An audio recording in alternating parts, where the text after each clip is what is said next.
I bow to all the seekers of truth. At the very outset, we'll have to know one thing, that truth is what it is. We cannot organize it. We cannot conceptualize it. Moreover, unfortunately, we cannot know it at human awareness. I'm very thankful to you, sir, for inviting me to speak to young academic people here about, as you wrote to me, that we'd like to know about every type of religion. At the very outset, I have to say that all religions were created by incarnations, prophets, were like flowers on one tree of life. When people plucked it, took away the dead flowers with them, then they started calling, this is mine, this is mine, this is mine. And that's why you do not see how they are integrated and how they are absolutely from the one tree of spirituality. But one thing is common to all of them. Is said that you have to know yourself, know thyself. Also it is called,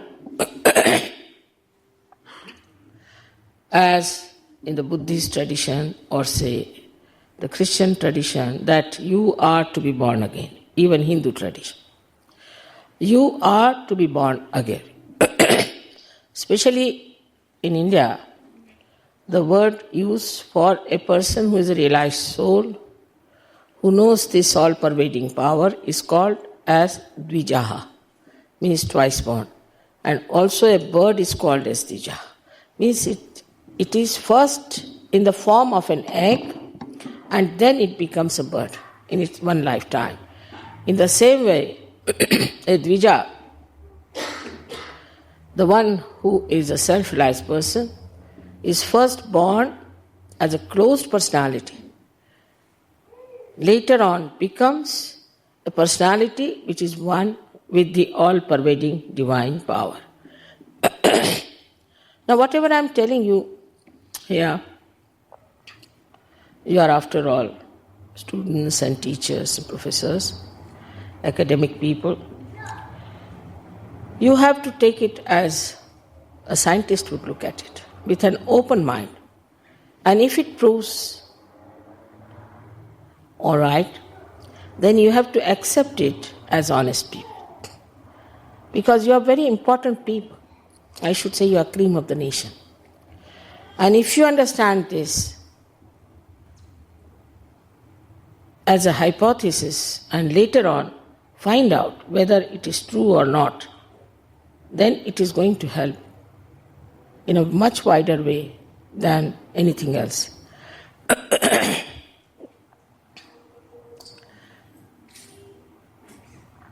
Now the principle of getting realization or getting the second birth is not yet very well described into full text in these scriptures, because I think the people were not ready.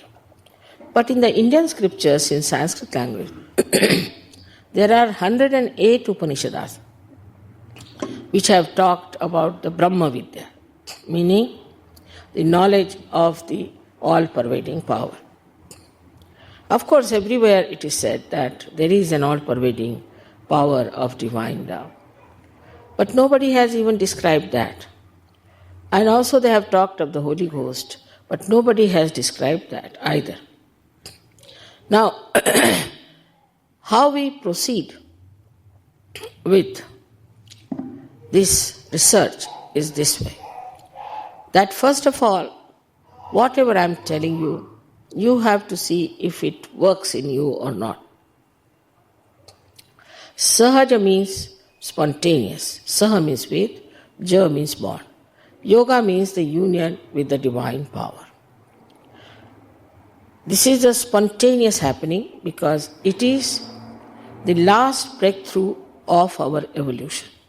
We have become human beings, and there is still a little journey we have to do for this last breakthrough, where we get absolute knowledge and absolute truth. Because we are in darkness and in ignorance about it. That's why there are so many problems. That's why we are suffering. That's why we do not know how to relate to each other in a truthful manner.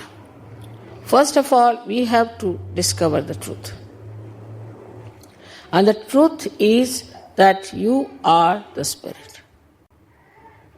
You are not this body, this mind, this ego, these conditionings. No. You are the pure spirit. You have to achieve that state. You have to achieve, again I say, actualization. It's the becoming. It's not just certificate that I am the spirit. It's not that. You have to become. So, that is the one great fundamental truth about us, that we are all are the pure spirit which we have to become. And the second one is that there is this all-pervading power around us which does all living work, including our evolution. For example, if you see these flowers here, beautiful flowers, and you see them, you never even think that they have come out of one seed which was just sprouted by the Mother Earth. You take them for granted. All living work you take for granted. You take your body for granted. Your eyes, which are wonderful cameras. I think your mind is wonderful computer. All you take it for granted. But how it was made, who made it, we never go into the inquiry of it because it's a living process. In the same way, we did not know how, with what force, we became human beings. Now, within us lies this force which will take us to this last journey, to this last breakthrough. And that is here shown in the triangular bone, which is called sacrum. It's interesting to note that the Greeks knew that it was a sacred bone. That's why they called it a sacrum, and they called the fontanelle bone as fontanelle, meaning there's a fountain. That means they knew about the realization. Also, Athena word, Atha in Sanskrit means, also in their language, means primordial. So she is the primordial mother. They accept that there was a primordial mother.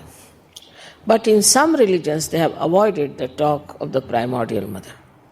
They said the father, the son, and no talk of the mother. Might be because of some reasons, but how can you have a father and a son and not the mother?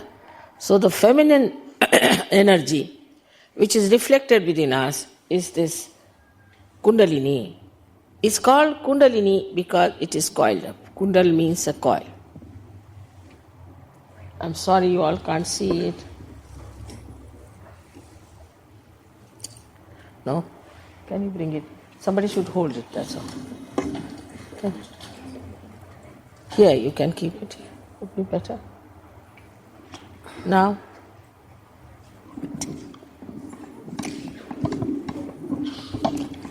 what? This is the one. Coiled up in 3.5 coils. That's a mathematical thing, which you will know later on, but it is here. And now there are 7 centers, as you see, 1, 2, 3, 4, 5, 6, and 7 centers. All together, one below the sacrum, and the rest of them are above the sacrum. This one is in the brain, on the optic chiasma, and this one is the limbic area. Actually, this one is here, and this is the limbic area, which is the last 7th center. These are subtle centers, and they look after our plexuses on the physical side. But they also are responsible for our mental, physical, emotional, and spiritual being. So, what happens that when we start using these centers on the left and the right, now the left one, the left one is the energy of your desire, which Freud has called as psyche or things, but it's much more than that. So this is the power of your desire, and all your subconscious mind is placed on this side. And this is the power of action, which is looking after your all actions, and this is also nourishing your physical and mental being. This looks after your emotional being. So all your futuristic ideas are on that side, or we can say the supraconscious and the collective subconscious on that side. Jung got his realization, no doubt. And he said that when you get your realization, you have to have collective consciousness, a new awareness. That really happens in Sahaja Yoga because he got it also. But I think he made a mistake when he placed the subconscious and the unconscious and all that in horizontal lines. Because after all, the Creator is a very great planner also. You have seen the periodic laws in the chemistry, how beautifully he has planned out everything. There has to be some brain behind it. So how will he place it one after another like this horizontal? If you have to ascend, what he has done is to put them vertically. Both of these is the future on that side and the past on this side and the present here. In the medical terminology, we can say that this looks after the right sympathetic, this looks after the left sympathetic, and this is the parasympathetic nervous system. That is when we put in some effort for some emergency. Supposing you have to run, then you use your sympathetic nervous system on this side. Or if you are crying and you are feeling very depressed and all that, then you are using the left sympathetic. You can use it. But when you are running, the heart pulsates very fast.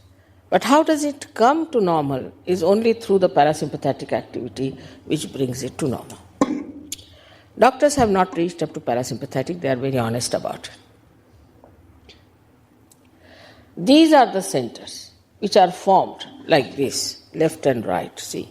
This is how the centers were, left and right. So two centers make one center. Now supposing you start using this center too much, then it starts getting exhausted and smaller and smaller. But sometimes something can happen, it will just break. And when it breaks, then what happens?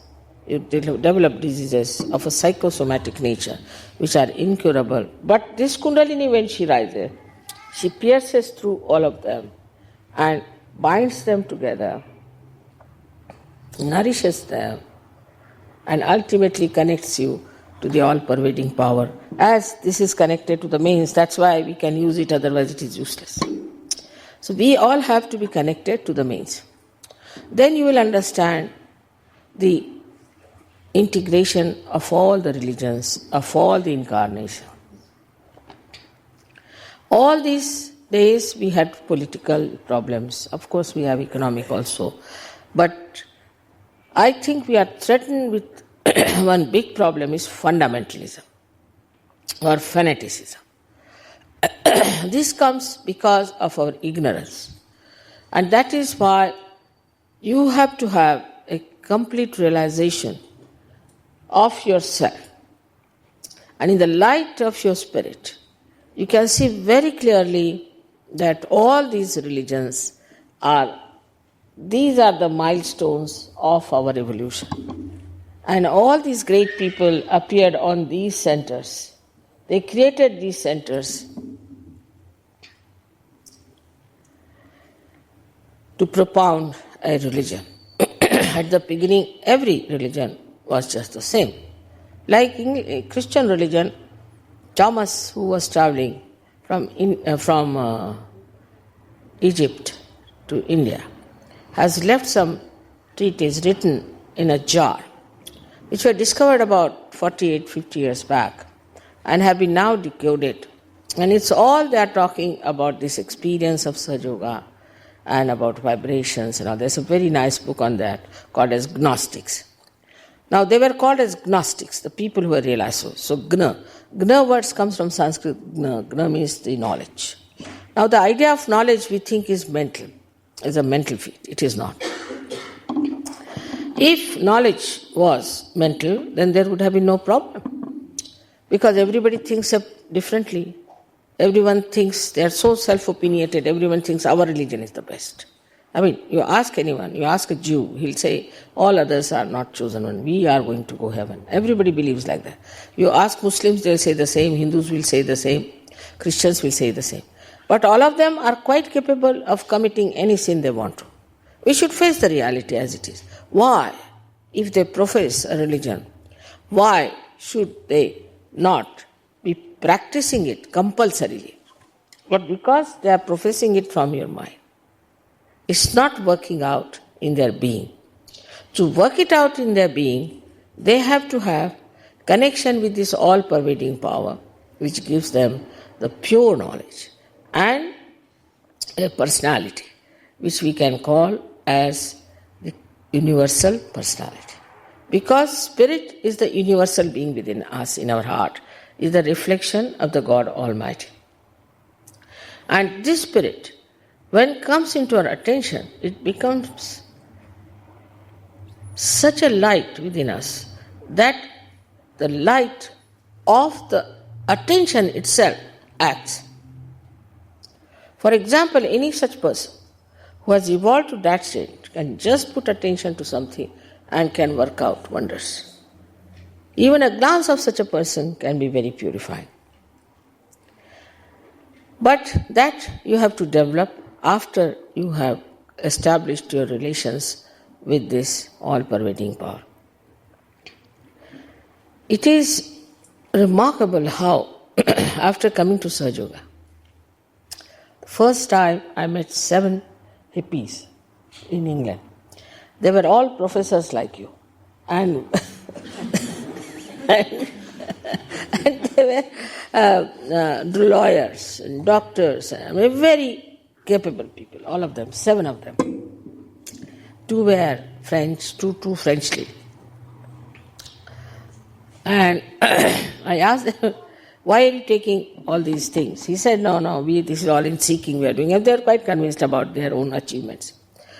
But once they got their realization, overnight they gave up all their drugs about which they were on my head. That drug is very important.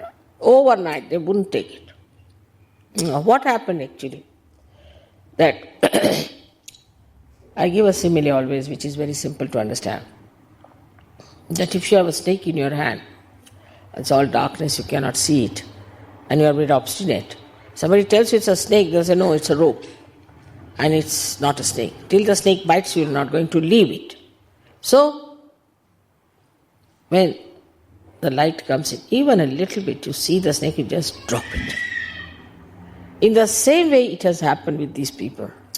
And as I know, I will always say that they are very hard nuts to crack, these English are.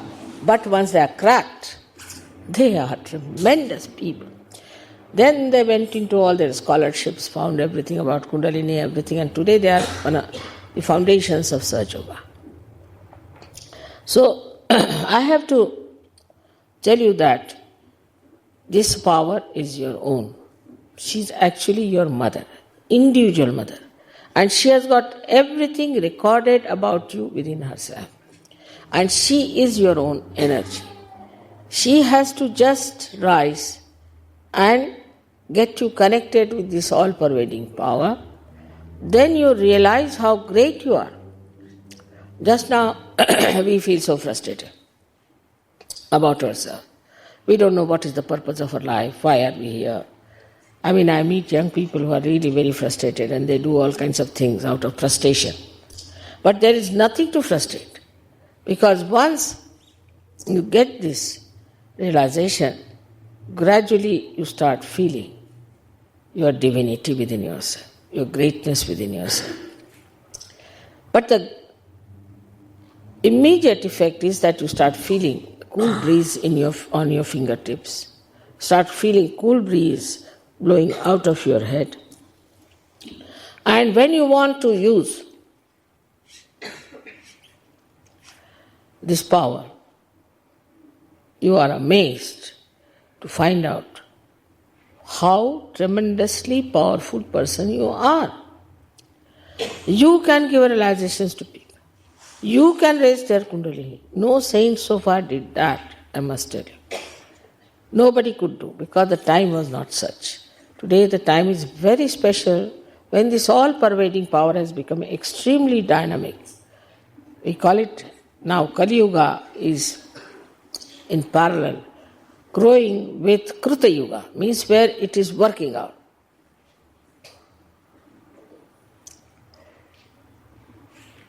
Where it is working out, and when it starts working, this Kruta Yuga is so effective and so dynamic that I have seen thousands get realization.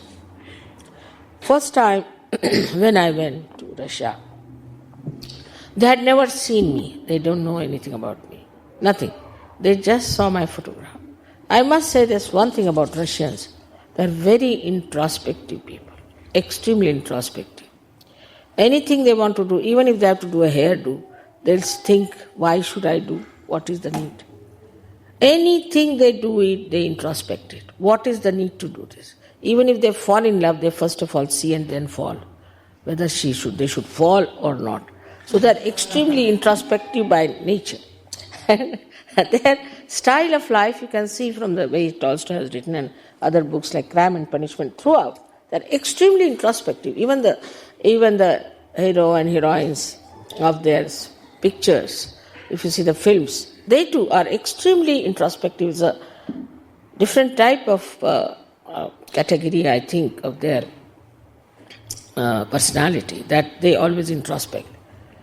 But they saw my photograph, just with my photograph, and not even photograph, it's posters. You won't believe we have 16,000 people thrice, and we had to arrange stadiums for them.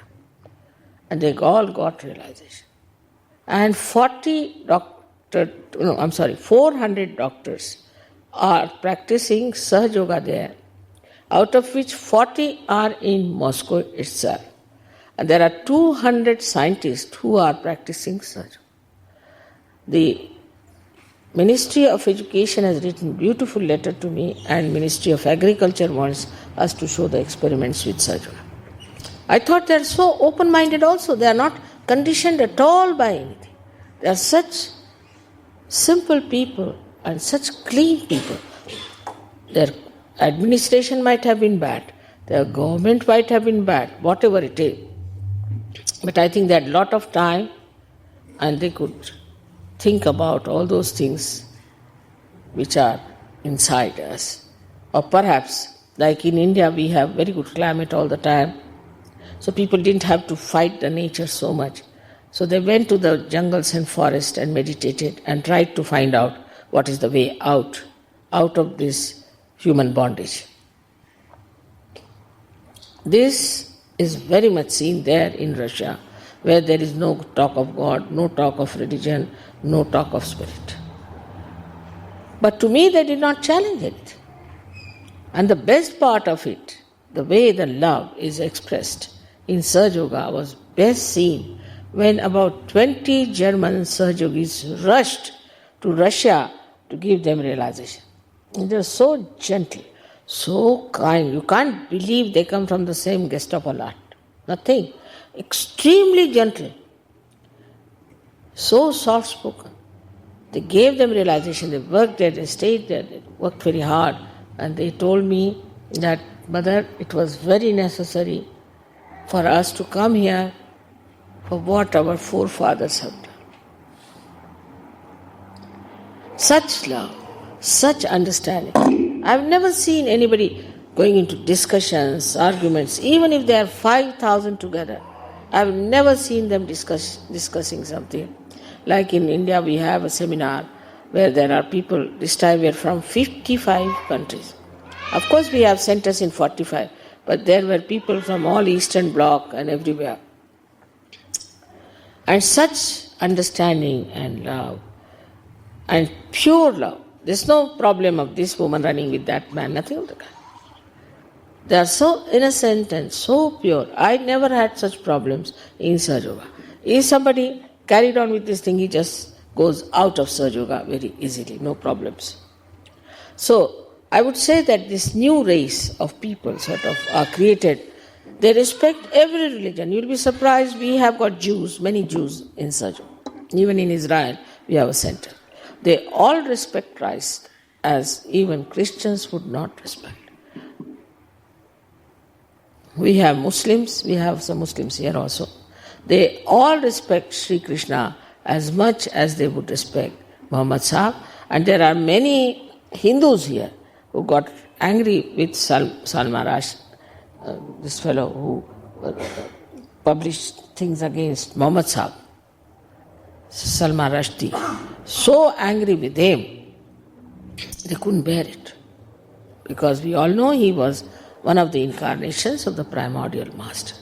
He has said that at the time of resurrection, your hands will speak. And this is exactly what is happening in Sahaja Yoga.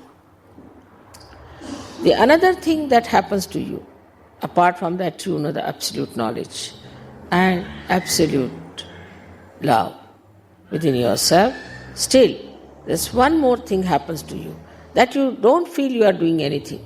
You just feel it's done. You talk in third person. It's done. It's going. It's in a third person you start talking. People ask me, how is it I travel every third day at this age of mine? I don't feel tired because I don't travel. I don't know. I'm just sitting there. I'm just never feel that way. I never think about it. Because you reach a state, in the beginning only, which we call as thoughtless awareness, nirvichar samadhi, where you become thoughtless. Means there is no future, there is no past, but you stand in the present. And in that state you start growing. When you are thoughtless, you just feel the abstract joy of everything. You do not think about it, don't waste energies on thinking, but you get inspirations of very highest quality. You get so dynamic, very dynamic with your creativity. There are now musicians who have come here to Australia just to express their feeling of gratitude because they got their realization and they become very great musicians. There are many great musicians today in India. One of them had been here, Jalota, who got his realization now. He's a very great musician, very well known. Amjad Ali, so many of them are there. They may be Muslims, Hindus, anything. They all get the blessings of their own self and they become great musicians. Then we have students who were very dull students. They were brought to us. Now they are earning all the scholarships, bagging all of them. And some students who got realization, have got through very difficult examinations in India in record time. Because when the Kundalini comes into your head, you start using much more part of your brain than you normally use. And you really become extremely intelligent. But this intelligence has a capacity to cheat itself. It does not. It doesn't like to cheat. It becomes a righteous intelligence. It becomes an intelligence which tells you what is benevolent for you and benevolent for others. So the Sahaja Yoga is now the stage where human beings have to reach. This transformation is going to solve the problems, because if you see, basically all our problems come because of human beings. But if you are transformed, all your problems will be solved. Ecological problem comes because we have no balance. With this, you develop a balance. Because of balance, you know how far to go with any production, with any consumption, and the whole economic laws settle down into a beautiful balance. All problems that you face today are only because of the ego of human beings or their conditionings. If you can get rid of it, then you become a pure personality. You become part and parcel of the whole, and you become a global personality, And that's how you can solve global problems. See, in this time, I would like, because you are academics here, academicians, you to ask me some questions would be a good idea. I think in this little time I cannot elaborately tell you all about it, but I've got, I think, 3,000 or 4,000 tapes of mine only in English language, which you can see later on and find out about it. But just now, I think I have told you whatever was possible in this short time. I would like you to ask me some questions which are relevant with it. Because I am not a politician. I am not here to take any money from you, nothing of the kind. I am just telling you the key. Whatever was not so far told in the scriptures, I am going to tell you.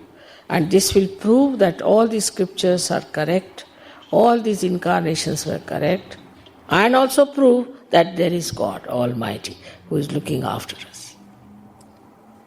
You say at this moment of enlightenment, you cut yourself off from your future and your past, and to attain this fundamental status. Don't you render yourself nothing at this stage? Like if what are we but a construction from our past and a hope for the future? Don't you render yourself into a being of nothingness? Oh dear. It says, if at this moment of realisation we cut ourselves off from the past and the future, aren't we then nothing? That's what you think. Actually, you cannot cut off. Try, you cannot, can you? So enlightenment is not possible? Now, what happens actually, when this happening takes place, then you rise. Like I would say like this, your attention starts rising like this and it pulls out, your attention is pulled out from the sides and you go in the center. Now, if you know, past doesn't exist, and because finished now, and future also doesn't exist. What exists is the present, and we always miss the present, which is existing. Sure, at the moment the present exists. Every moment. Now I've seen you today. All right. Now listen to me. Listen to me. As human beings only, I'm a human being too. Just listen to me. 1 minute. You see, I'm looking at you. All right. Now I've seen you once. Once I've seen you. At this moment, listen me. I've seen you. Anytime, this moment, I can again picturize completely how you were sitting, what dress you are wearing. It's like a picture. When you know how to live in the present, means you take a photograph. Can you take a photograph of the past or the future? You cannot. Of the present only. So the whole thing becomes completely known to you. Your memory becomes tremendous. You don't live in the past. You don't live. But you know. It's the whole library in your head. That anything that you have seen, anything you have known, it's just recorded there. You don't forget anything. So how does that relate to attaining enlightenment Pardon? and what you said before, when you said that that's what did occur? You didn't hear me properly. I think you're thinking about yourself. That might be the reason. I didn't say that. I said you stand in the present. I say that, I never said cut off. I said you stand in the present.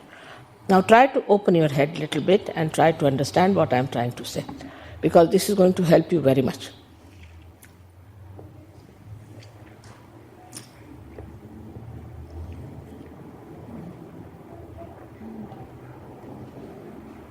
From the time we're born to the time that we are now, I know most of us realise that we've received and kept a lot of physical and emotional hurt that I don't think can be evaporated in as quick a way as you seem to be saying, Mother. Can you explain that more, please? Yes, it looks quite fantastic, I know. But supposing you are in the water, deep waters, and you are seeing the waves coming on you, then you are afraid of the waves. But supposing by some chance you are taken up in a boat, then you see, at that little time, you see the waves all right. But you are not afraid of them. But supposing you learn how to swim, then you can jump back and can save other people. It's like that. Is your human personality expands in that manner, so that you become a witness of the whole thing. And then you can solve the problem much better. We can say as a wheel is moving, but the axis of the wheel is absolutely silent. If you are in the wheel, then you are worried and upset and hurt. But if you are at the point, at the axis, then you see the wheel moving, but you are at standstill. It's a state in which you have to go. I understand at human level, as it is from birth to death, we do not see this way. We get hurt, and people hurt you. We also hurt others without knowing that we are hurting others. But when you are at the axis, you never hurt others. No, others can hurt you because you never get the hurt. You are beyond that. Now, I have to answer you now. What is it?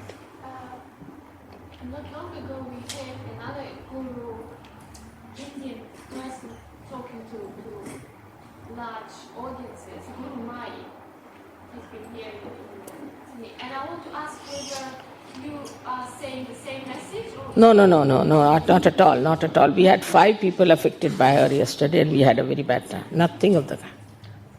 Firstly, there should be no chanting in Sahaja Yoga, nothing of the kind, nothing to be done like that. Because you are not yet connected, why are you chanting? If your telephone is not connected, how can you chant? So first connection is to be established. It's all wrong. It's all money-making proposition. You cannot make money. This is one thing you please understand, all of you. If you are going to run after people who are making money, you are in for trouble, no doubt. Yesterday we had 5 people who were affected by this lady. She has taken from them a lot of money. Last year, this time she said it was bargain for others. Imagine. It's a shopping going on. How can you pay for the living thing? I mean, how much do you pay to the Mother Earth?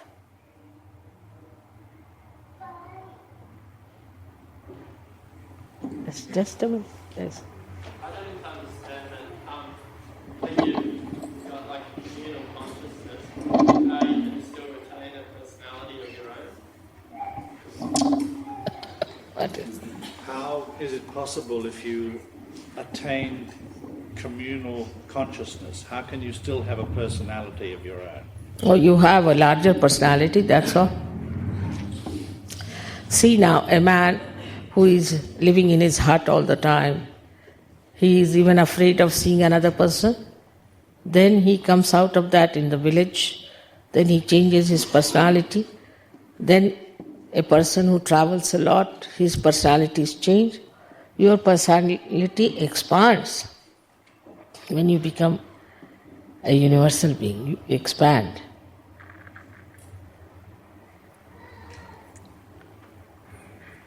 Now, what is it? Can you tell me how you, as a person, Mother? I knew you were going to ask this question only. Yeah, but I'm not going to tell anything about myself. The reason is this. Christ said that he was the Son of God, which he was, no doubt. He was the Son of God. You can prove it. But when he said that, they crucified him. People are so stupid. They cannot bear any truth, you see.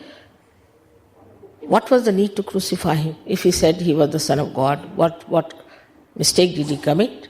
But for that he was crucified. So, when you are dealing with stupid people, you have to be careful. That's what I've learned a lesson. You see, people are very stupid. They cannot stand the truth. And that's why it's not proper to tell anything about yourself, to claim anything, just to keep quiet. When you get your realization, you will know. It's written down. Through realization, only you can understand the spirit. There's no other way out. Because like you have to have a microscope to see through for the cells. In the same way, you have to have your realization, otherwise you cannot understand.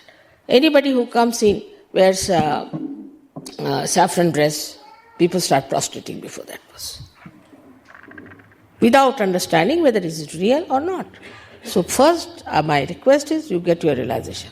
If you get your realization, which is also not a guarantee, if you get your realization, then you can start understanding who am I. I am not going to claim anything whatsoever. I become very clever and I have to do my work. I don't want to get crucified.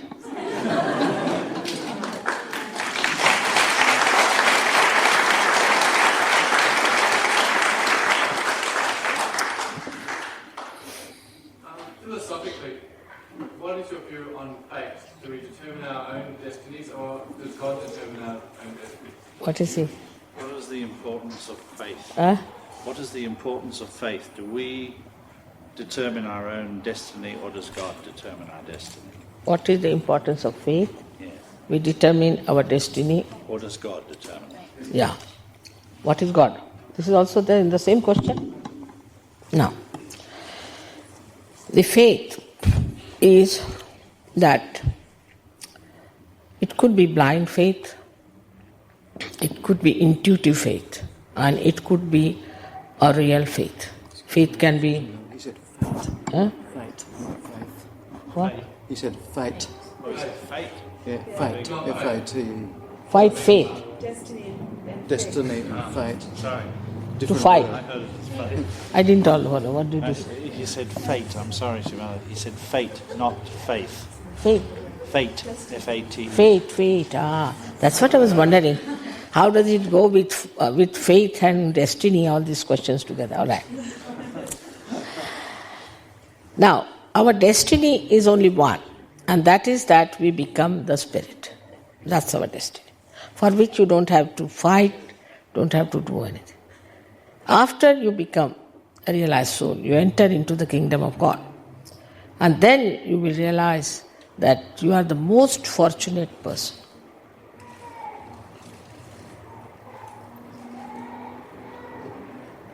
I'm sorry, I that's what I was wondering, how can faith and destiny are two things you are talking. Yes? I'd like to hear about faith. Huh? I would like to hear about faith. Faith. Yeah. Faith also. So the faith, you see, some people have just blind faith into things. And some people have a faith, as I told you, of another kind which is intuitive. Some people are very intuitive and their faith is absolutely all right. And some people have a faith, which are realized souls have a real faith in the real thing because they see clearly. The blind faith could be coming from some conditions. Like I am born in a particular religion, so I must have faith in that religion. I might have been born in some other religion in last life, but because I am born in one religion, I think this is my faith, this is my religion. That's one. But every human being should use logic and see that, all right, my faith in this religion is all right. But are the people who are following this religion, are they practicing it or not? Am I able to practice it or not? That's why I said introspection is very important. If you introspect, then you can find out that your faith is not justifiable. Because you are having faith in people. Say, if I have faith in a temple, I go and see in the temple that the priest is not a man of honesty, or he is a money maker, or he has all other problems. Then I should not go to such a temple where such a priest is sitting, isn't it?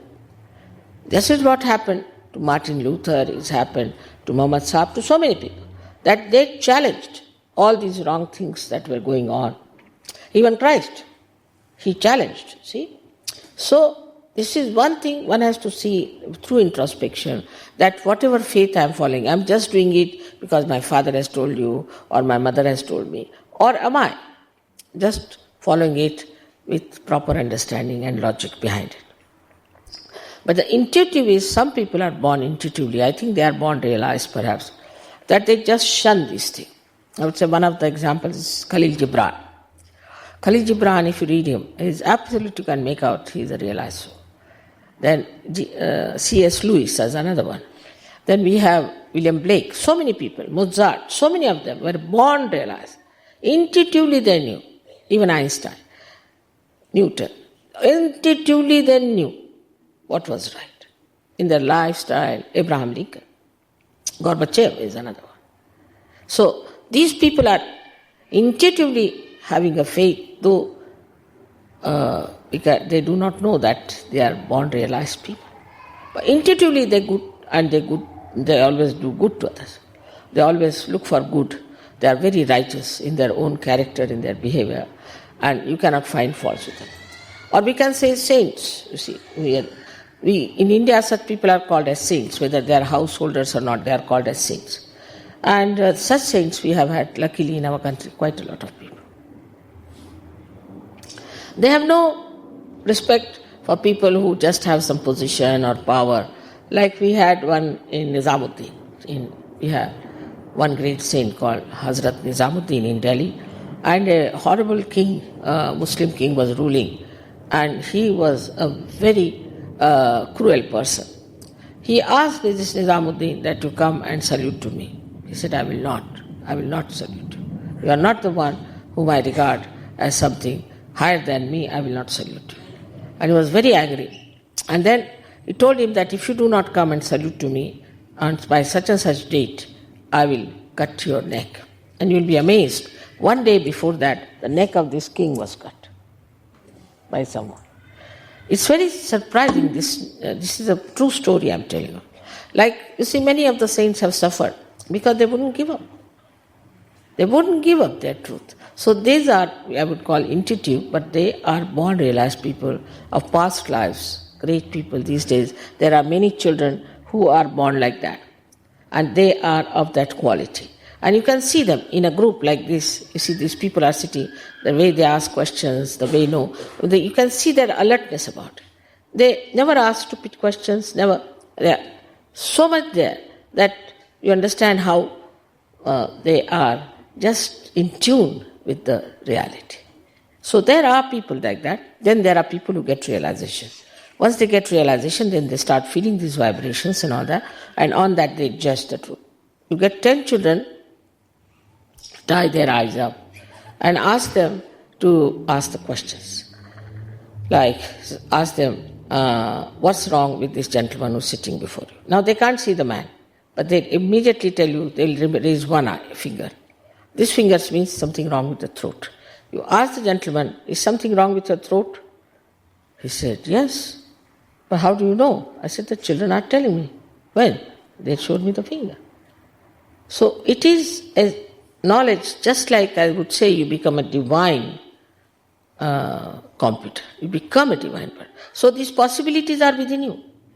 But there are other categories, the fourth category, which Blake has described very well, the men of God, will seek God, and they will get to their point, and they will be able to make others godly. He has said it. But that category are real seekers. And these seekers today are getting their realization very fast with very great, I would say,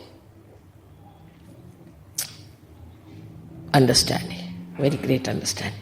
And they are enjoying themselves. You must see them and you will be happy to meet them. And they have become so knowledgeable. It's a very subtle knowledge. This Brahma Vidya is a subtle knowledge. They have become experts in it, just experts. They are giving realizations, they are curing people, and they are such lovable, good people. Yes? Why are we in ignorance? Why are we not realized, most of us? You see, you have to pass through this journey. First you have to become human beings. And then you are given the chance to choose between hell and heaven. You have been given this chance to be in the heaven or in the hell.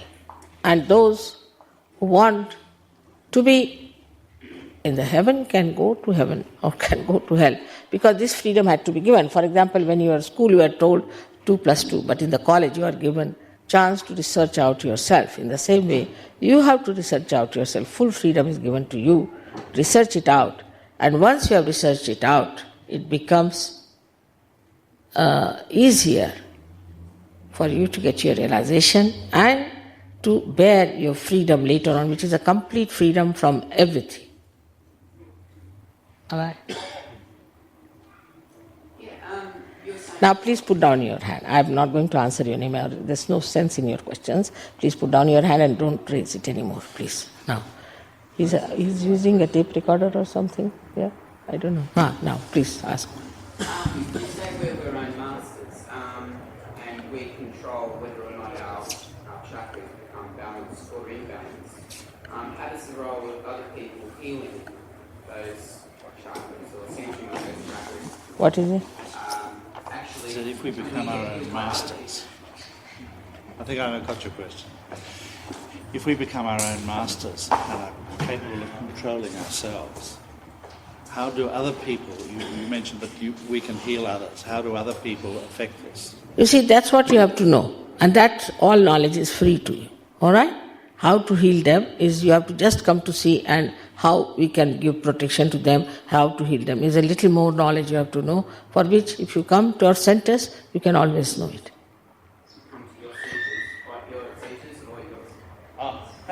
What is it? English. Yes. Our centres, not those centres.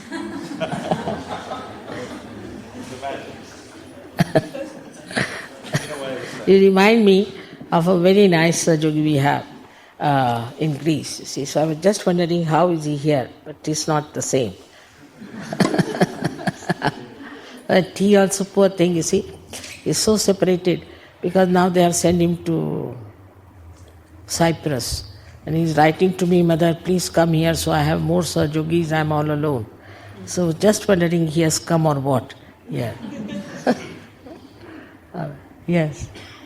Is there such a thing as a national karma? And how does that relate? National karma? National, Yeah, and how does that relate to individual enlightenment as a nation? Yeah, I agree with you. For example, the Germans or the Indians. Yes, but you are saying, I said the same thing, that all problems come from human beings, whether it is collective or individual, isn't it? It's true. But this thing, what happens is this, you see the yellow thing that is up there is the ego, that balloon that you see on the right side is the ego. And this ego is the one which carries all our karmas. And the other side are the conditionings. That is the superego. So, when the Kundalini passes through, as you have seen, she pushes them down.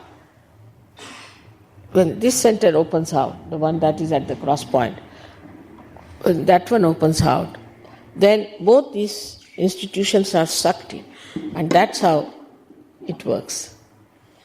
I think he was also asking Shimada, is there such a thing as a national karma? Is there a karma of Australia?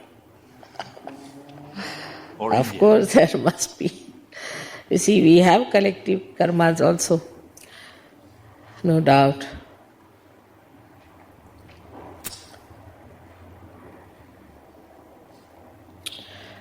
You see, there are so many things we have done in the past which are inhuman, even on national level. I agree with you. Every country has done it. And unless until they realize that it was wrong, and they really openly say that, it is not easy to neutralize it, but they can ask for forgiveness, because this divine power is the ocean of forgiveness, and it can be easily forgiven. But they have to accept it. But in their ego, they'll never say that they have done this mistake or that mistake. Like the Germans, you see, they came and they said what mistakes our forefathers have committed. So one has to be very gentle about it.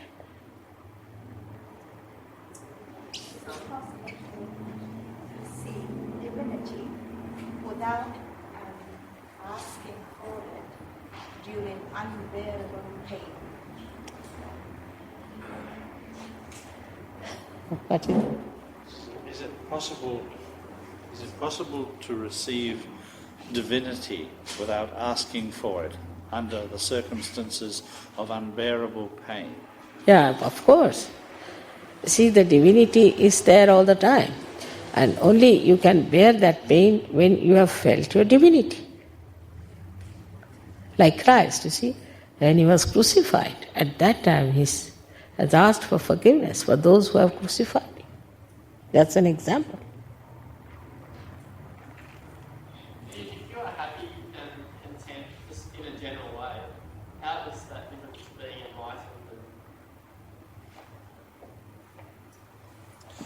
you are happy and content in a general way, how does that differ from being enlightened? How does that differ from? Being enlightened? Because you are not a universal being as yet. You are just satisfied with something superficial, not with something deep. And once something will come before you of that kind, you will be shocked. You won't be able to bear it. It's like that. Supposing you have a house made of thin paper, and you are quite satisfied sitting under the thin paper thinking, oh, I'm all right, it's looking after me. But when it will rain, then what will you do? So you have to develop yourself into a personality that nothing can disturb you. Moreover, what is the use of self-contented life, which is self-opinionated and self-centered? You'll never be happy. See, even Roosevelt said that poverty anywhere is threat to prosperity everywhere. So anywhere you feel, anybody, like Buddha was such a great king's son, everything, and he saw a person suffering as a sick man and somebody dying, and all his comfort and all his complacency just disappeared. And then he started thinking, what's this? Where am I? You see? So that satisfaction is not going to be of eternal nature, but of a very temporary nature.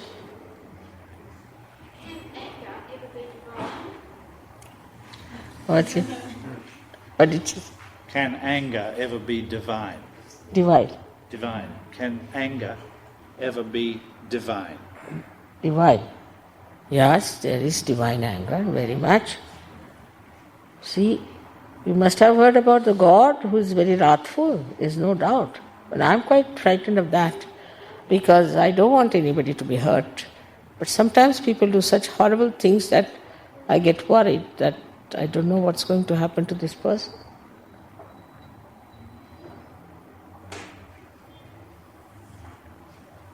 Is realization the same as enlightenment in Buddhist tradition and also acquiring the Holy Spirit? And does it come from letting oneself go through meditation? Is enlightenment the same thing as self-realization or getting the Holy Spirit? And does this come from letting oneself go in meditation? Self-realization. Is this the same as enlightenment? Of course, it's the same. Enlightenment is the beginning of your nirvana, I will say, is what Buddha means to know. Know is to know on your central nervous system. Buddha is to know. The Gna again, agnostics is the same. Then we have also another word, Veda, from the word Veda. Veda means also to know on your central nervous system, not mental. So it's the same thing as enlightenment. And does it come through meditation? Does it come through meditation? No. Meditation is actually, before realization, is introspection. Meditation is simple introspection, because your mind is all the time working, it's not stops. So that time when you meditate before realization, you should introspect. And after realization, you are in meditation. You don't do it, you are in meditation, that you enter into the area of present. So you are in meditation. So to do meditation is out of question. Meditation is introspection, and later on to be in meditation so that you grow.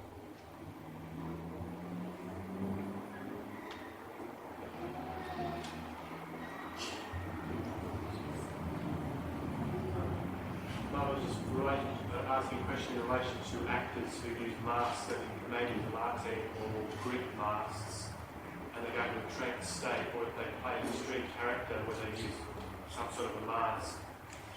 Is that a danger for them, whether they're as harsh Yeti or whether they don't know that subject. If actors allow can I phrase it this way? If actors allow their part to take them over, is this a dangerous thing?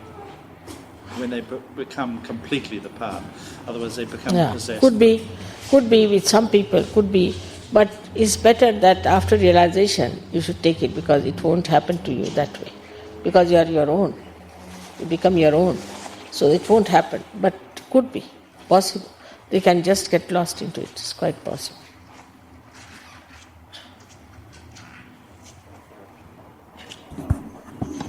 I should not give them realization.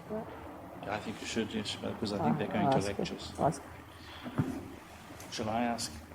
Ask you.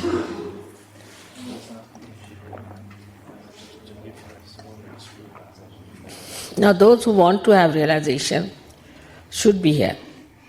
Those who do not want, I cannot force on them. Yes, I perceive that lots of people are thinking about their classes for the afternoon, but should any people like to stay here, this auditorium, as I understand it, is... Now you are in different... So, if anybody wishes to stay, they're most welcome.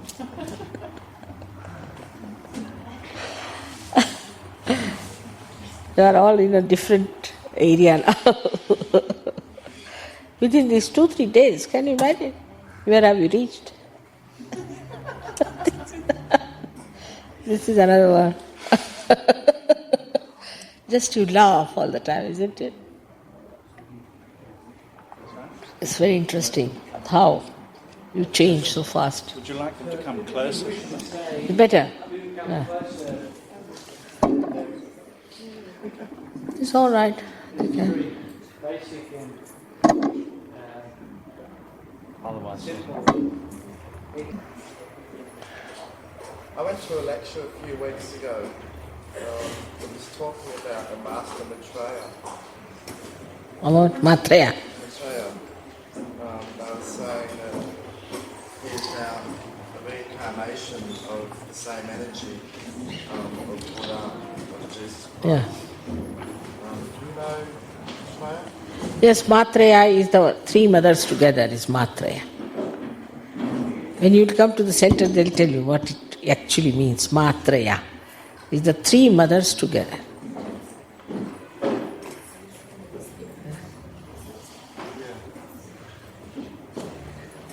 He's saying that there is somebody now calling themselves. Oh, they are all. There's somebody calling themselves Jesus, somebody calling themselves Sri Krishna, Bhagwan, everything is there. I mean, it's nothing new. You see, anybody says that, you should ask them. Like somebody said, I am Christ. I said, I'll walk on the water.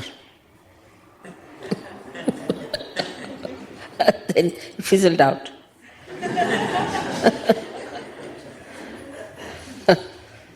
You see, it's very easy to call yourself by some name. But what they do is the point.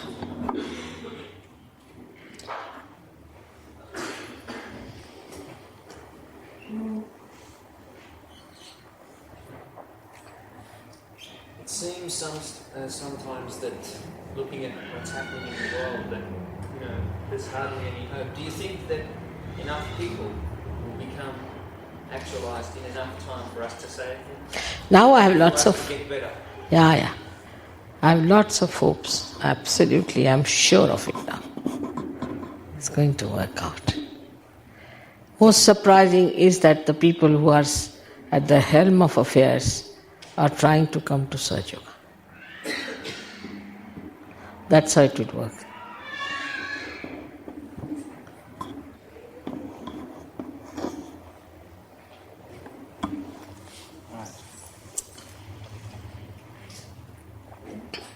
So now, to get your realization, one thing I have to request you to take out your shoes. Takes about 10 minutes only.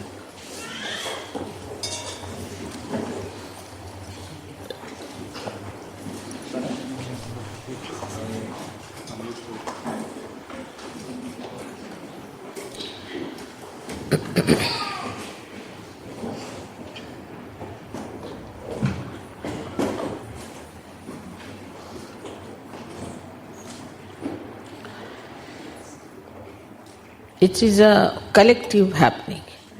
So even if you get realization, you must know that you must come to the collective, and the collective gives you strength, and you get very much corrected. And it's like this, a nail which is cut out is not looked after by the body.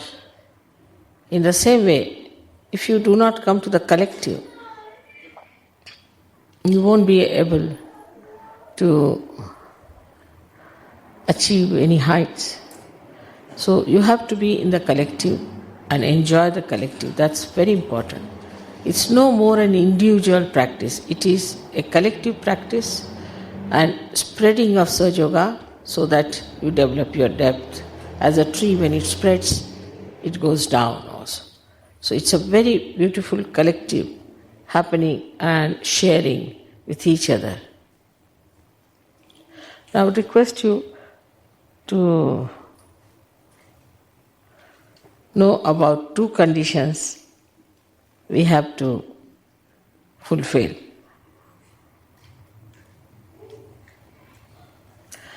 The first condition is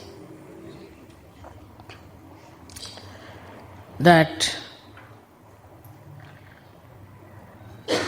you have to know that whatever you have done in the past, maybe your mistakes or whatever it is, are dissolved by this power of forgiveness, which is all pervading. So you should not feel guilty at all for anything. At this moment, you should not feel guilty at all. As I said, forget the past at this moment. Not to feel guilty. Because if you feel guilty, then you develop the problem on this center, on the left-hand side. And also you develop with that a possibility of getting spondylitis or getting what you call angina, or also problems of the lethargic organs within you. So it's a very dangerous thing to feel guilty. So, and the Kundalini won't rise if you have a problem of your guilt. So at this moment, please forget completely that you are guilty, that you have done any mistakes, you have done anything wrong. Just forget about it at this moment. You'll feel much lighter. Anybody who might have told you that you are this, you are that, forget it. Nobody has right to judge anyone. Now you have to put your left hand towards me.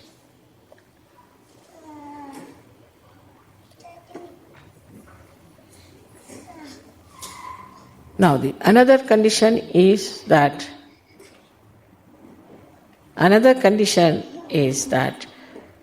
you have to forgive everyone without thinking about an individual. You might say it is very difficult to forgive, but what do? Logically, whether you forgive or don't forgive, you don't do anything. But if you don't forgive, then you play into wrong hands. So you forgive yourself as well as you forgive everyone. In the sense, don't even think of them. Because they are torturing you through you. They are not tortured. You are torturing yourself. And it's a myth. Because they are not doing anything. Just you say once for all, I forgive everyone. In general. Just say it from your heart. Now there's a center, which I said is the optic chiasma here, which is like this, absolutely closed. But when you forgive, it opens out, and then only Kundalini rises. In these few programs, everywhere, in Australia I found, they do not forgive, and I have to sit for hours together clearing their center. So best is that if you can really forgive from your heart, just say that I forgive everyone, just throw it away. You'll feel the load off your head, I tell you. Just the load off your head, if you can really forgive. Now, these are the two conditions, left hand towards me, right hand on your heart. In the heart resides the spirit. Both the feet have to be away from each other because these are two powers. Here resides the spirit. But the seat of the spirit is here on the fontanelle bone area. Now, put down your hand. Come here, this side. Better. Hello? Come this side, everybody can see. Right hand in the upper portion of your abdomen, on the left hand side. We'll be working only on left hand side. Upper portion of your abdomen. Please put your hand upper portion of your abdomen. Yeah. Please put the left hand like this, yeah. Now, then you have to put your left hand into the lower portion of your abdomen. The upper portion of your abdomen is a very important center of your mastery. And the lower portion of your abdomen is another very important center of pure knowledge. I'm just now showing you, then we'll close our eyes and work it out. Now raise your right hand again onto the upper portion of your abdomen on the left hand side. Now raise it higher on to your heart.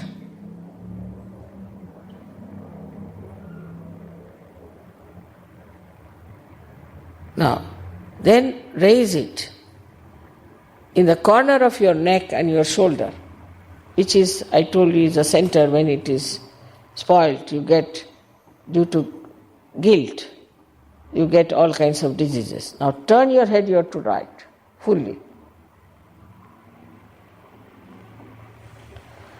Now, put your right hand on your forehead across. Put down your head as far as possible. Here, you have to forgive everyone in general. Take back your right hand now on the back side of your head. Push back your head fully, as far as possible. Here, without counting your mistakes, without feeling guilty, you have to ask forgiveness from the all-pervading power.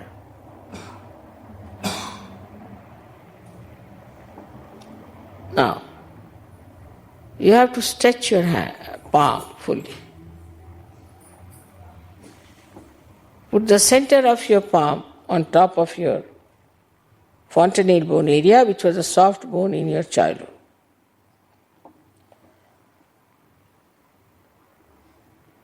Now, put down your head.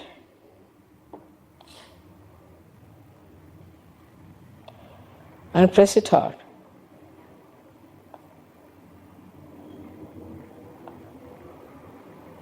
Push back your fingers so you can press it very hard. Now move your scalp slowly 7 times clockwise.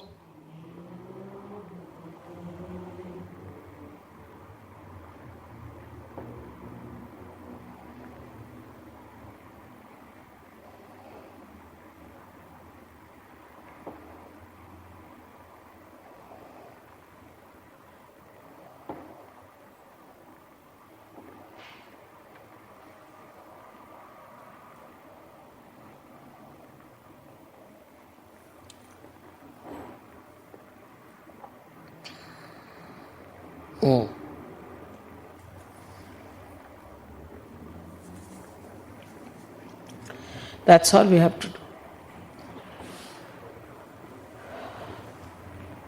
Now, again remember to put your feet on the ground, straight, both of them apart from each other. Put the left hand towards me. Sit straight, not with any strain, but straight. Now, not like this, bent or forward bent, but sit straight. Please now close your eyes. You can take out your spectacles because you are not to open your eyes till I tell you. Now, take your right hand on your heart.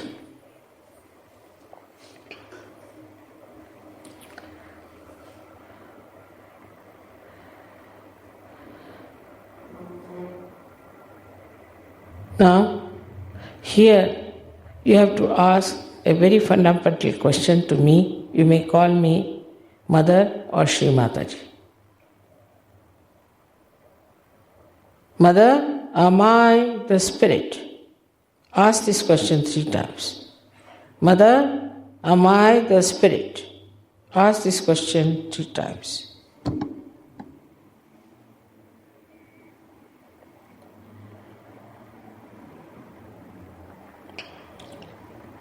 If you are the spirit, you become your own master.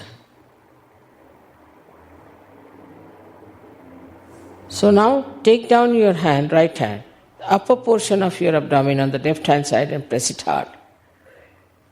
And here ask another fundamental question 3 times in your heart. Mother, am I my own master? Again ask this question. Mother, am I my own master?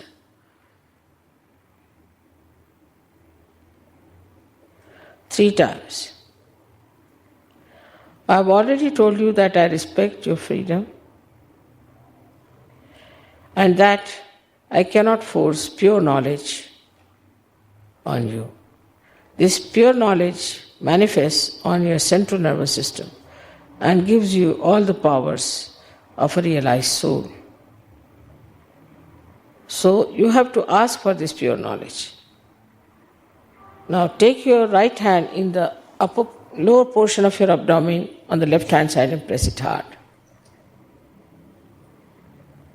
Here you have to say, with humility, of course, Mother, please give me pure knowledge. Say it 6 times. Because this center has got 6 petals. 6 petals. So please say it 6 times. Mother, please give me pure knowledge.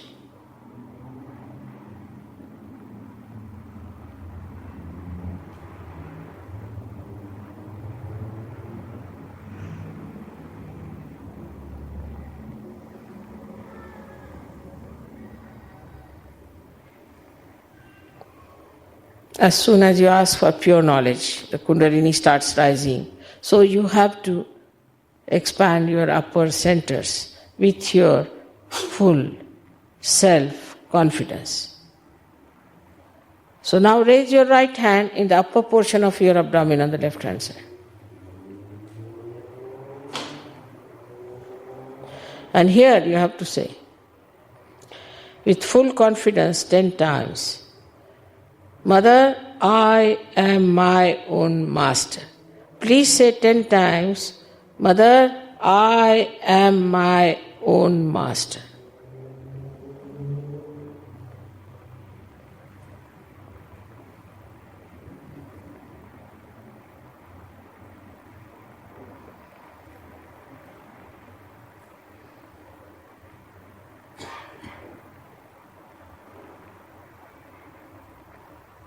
Now I have already told you that you are not this body, you are not this mind, you are not this ego, you are not these conditionings, but you are the pure spirit.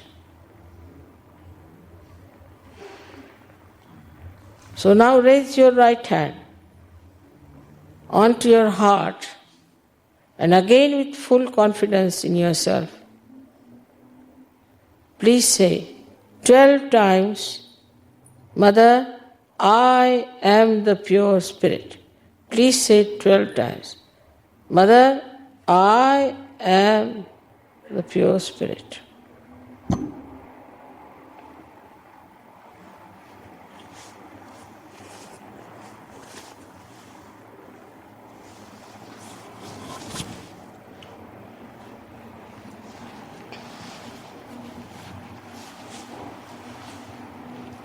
This divine power is the ocean of knowledge, is the ocean of compassion, love and bliss.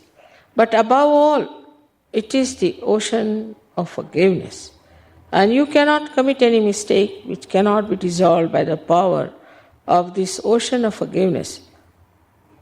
So please now raise your right hand in the corner of your neck and your shoulder and turn your head to your right. Here you have to say 16 times with full self-confidence, 16 times. Mother, I am not guilty at all. Please say it 16 times. Unless until you say this from your heart 16 times, the center won't open.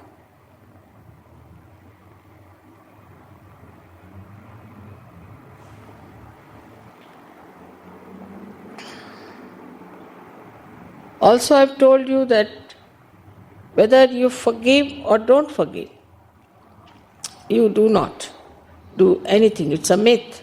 But if you do not forgive, then you play into wrong hands and you torture yourself, while those who have tortured you or troubled you are not at all in any way troubled.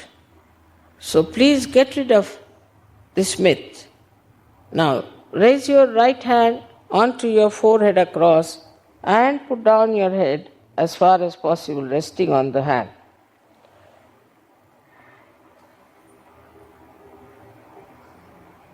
This is a very important thing to do. So please say, Mother, I forgive everyone in general.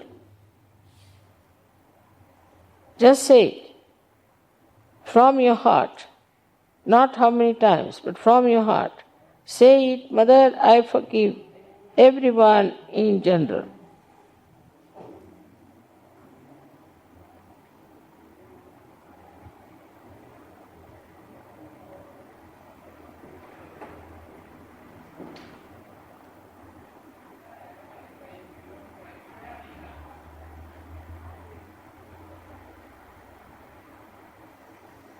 Now take back your hand on the back side of your head and push back your head as far as possible.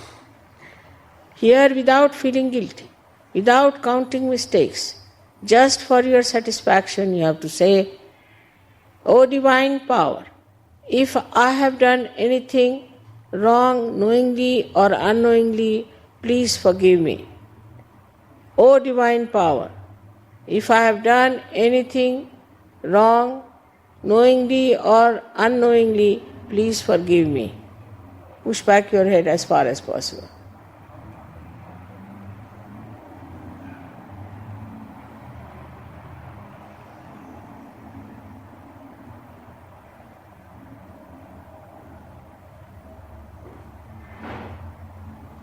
Now, stretch your palm fully. Push back your fingers. Put your center of your palm on top of your head, where it is a soft bone called as fontanelle bone area. Put the center there. Push back your fingers. Now put down your head. Put a good pressure. Here again I cannot. Cross over your freedom, which I respect very much. So you have to ask for your self-realization. I cannot force it on you. So please put down your head, give a good pressure on the scalp, move your scalp 7 times clockwise, saying 7 times, Mother, please give me my self-realization.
Now please take down your hands. Open your eyes. Put both your hands towards me. Watch me without thinking. Now put your right hand towards me and bend your head and see for yourself if there's a cool breeze or a hot breeze coming out of your fontanelle bone area. Please put it here.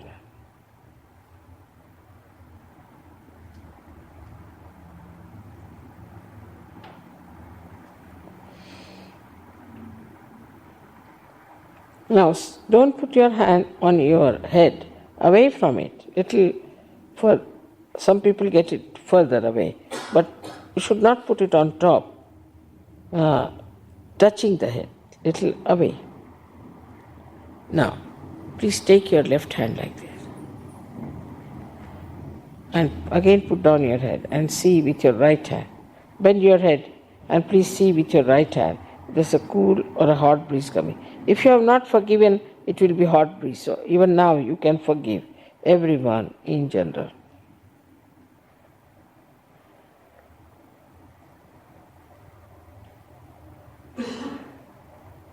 You can move your hand a little higher or on the sides to see. Now don't doubt. Now please put your right hand towards me. And again put down your left hand and see for yourself if there's a cool breeze coming out of your head.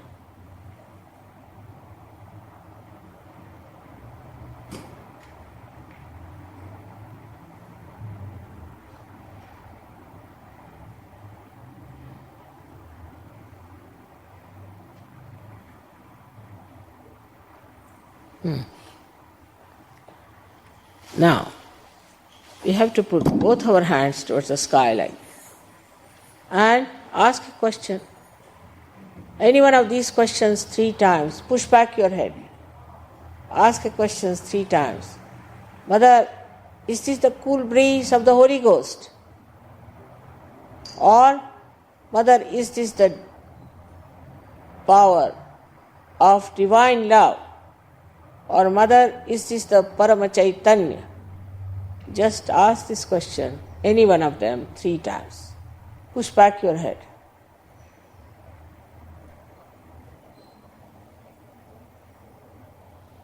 Now please bring back here.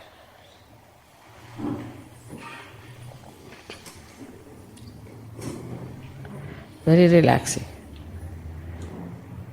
Now, all those who have felt cool breeze out of their fontanelle bone area, or hot breeze, or on their hands, or on their fingertips, please raise both the hands. Please raise both your hands. Like this. So, all of you have felt it. I bow to you all.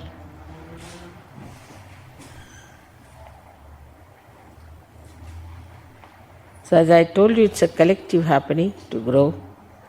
Please do not neglect your self-realization. It's very important. Respect it, and please come to our centers. We have centers in Sydney all over, and grow. Become your own gurus and great masters. Next year I'll be here again to see you all in a very great state of Sahajogis. May God bless.